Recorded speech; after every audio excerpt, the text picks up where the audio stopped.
kad mēs ar atraitnēm braucām uz Maskavu rādīt.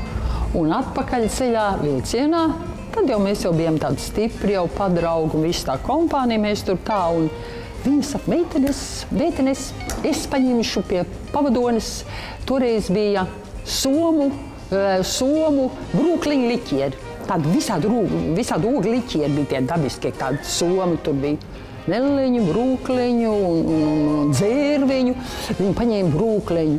Un mēs tagad visu tā piemalkojam, smuki no glāzītēm, malkojam. Viņai tā patika, jā, viņa ar mums iedzēra. Un mēs tagad visi dzeram. Un viņa saka, meitenes, man tik maz dod tās lomas, man tik ļoti gribas spēlēt. Un mēs to Olga abas divas tās saskatāmies.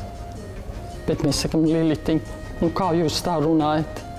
Kaut ko jūs neesat savā mūžā nospēlējuši. Ko tā, lai mēs ar Olgu sakam? Jūs esat Šekspīru, Čehovu, Raini. Mēs neko neesam nospēlējuši ar Olgu. Tā, ak tā, jā, meitenes, jā, varbūt taisnība jums, jā, pareizi. Jums ir jāspēlē, viņa teica, jums ir jāspēlē. Nē, jums arī jāspēlē, mums visiem ir jāspēlē. Aktrisei ir jāspēlē, mēs pienācām pie tās lieciena, ka aktrisei ir jāspēlē.